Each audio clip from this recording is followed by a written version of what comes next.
Hello everybody. So I wanted to make a video covering what is and what isn't a God roll weapon in Fallout 76. So the quick answer is a God roll is a weapon that has the best possible 3 stars that work perfectly together. Um, and there's many different weapons that are going to have different set of 3 stars that are going to be the best for that particular type of weapon. Heavy guns are going to be different than melee weapons, and certain weapons are going to be really good in VATs, and so VAT centric perks are going to be best for that. Um, but I just wanted to make a quick video, and to start with this, I am on my Fixer guy, who stores all of my Fixer collections, which I thought would be a good way to start. So we're dealing with always the same weapon. I could show you the differences. So anywho, as I was saying, there are different tiers, and this is my personal opinion. Let's start with what I consider um, the bottom tier. Any weapon that the stat is the increase is 25%, such as mutants and um, other weapons. That's the lowest that you could possibly go. Um, but technically, as far as a mutant's gun is concerned, this is a mutant's god roll, not to be confused with just a general fixer god roll, which is a quad explosive 25. Uh, is widely considered the best fixer, or quad 25-25. My personal opinion. But this would be the lowest end, 25% increase. Um, there are other ones that are in like suppressors. This one is, in my opinion, probably the worst because it has no increase in damage. All it's doing is making whatever the enemy you're hitting, you know, attack you less. So this one's really bad. Um, but the other 2 stars on this weapon still make it better than something else. Like if this was, you know, last shot and movement speed, it'd be even worse. So regardless, it still has 2 good stars. Anywho, so we got suppressors, mutants. Let's see, are there any another bad examples? Yeah, Gormons. There you go, 24%. That's one less. But yeah, the 24, the 25% ones are the lowest tier. And then a tier above that would be weapons that have very specific uses. And they're typically 50% damage. Um, like things that are scorched. Like it has 50% extra damage only to scorched things. Or they're the Slayer weapons, like Mutant Slayer, like Nocturnal's another one. Um, Nighttime is not half of the day. It's actually a shorter little window. Somebody can let me know in the comments the exact time. I don't know if it's 6 hours versus 18 hours or whatever the math is, but the 50% does not equal half of a day, so it's a small window. Um, so it's subjective. Mutant Slayer. This does 50% extra damage to only super mutants.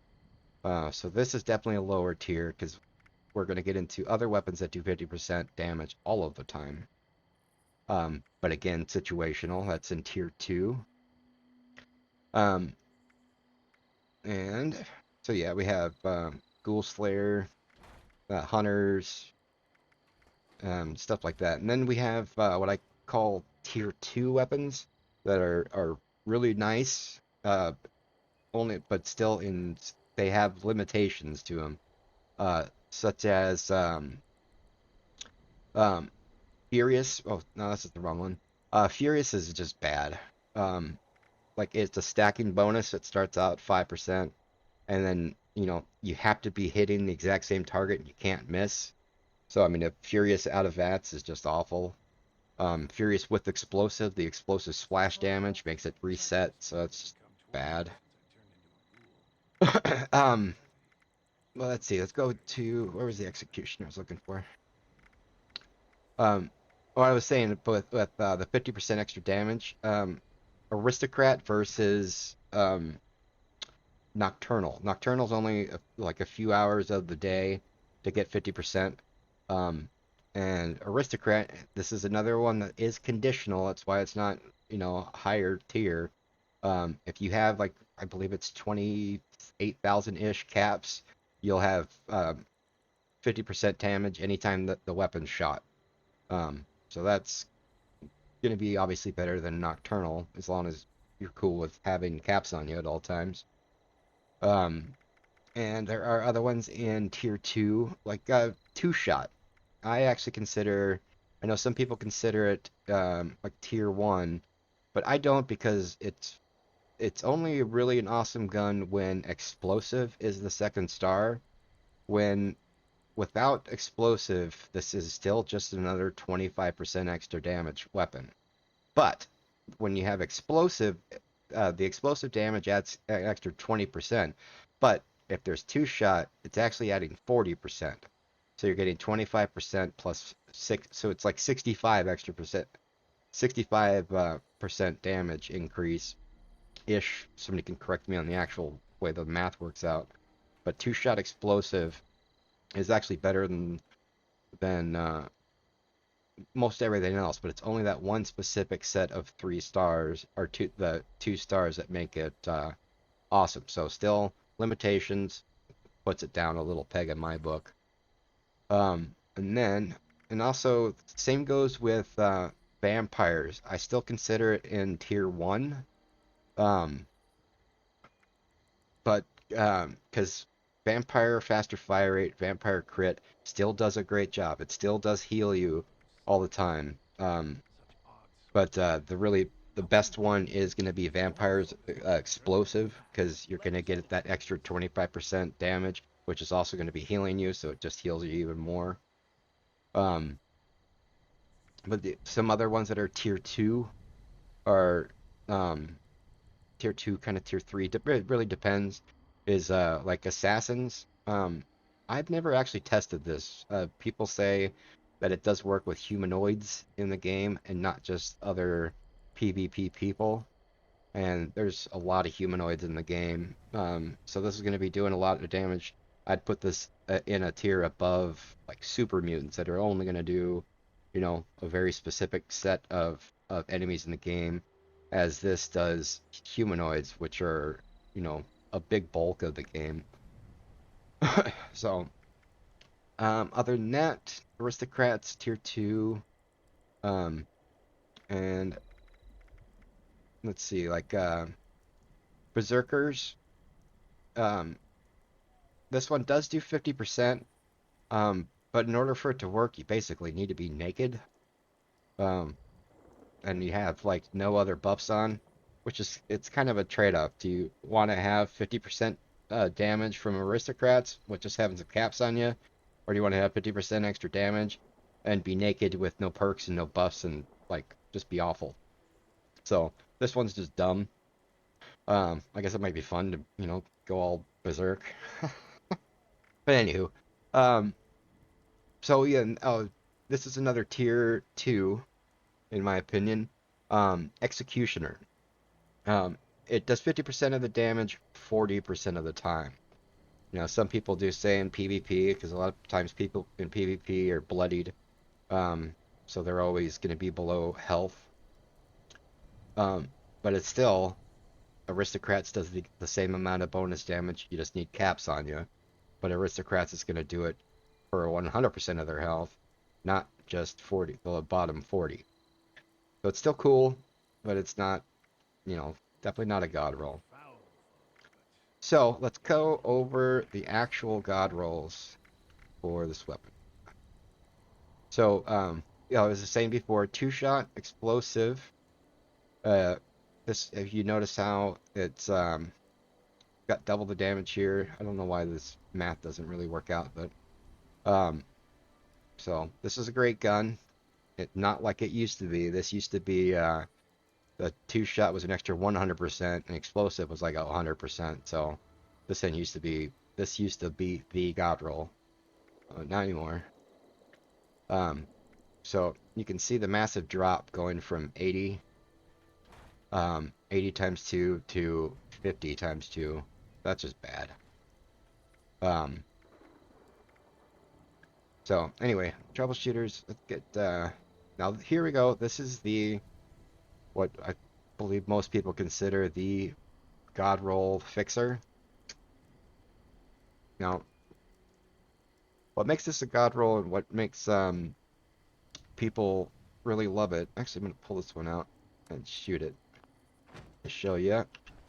Now, in actuality, what a quad does is it has no bonus damage, but what it's going to do is increase your overall DPS, and that's due to the fact that it goes from 20 ammo to 80, so you're going to be reloading less, so it's basically 3 free reloads.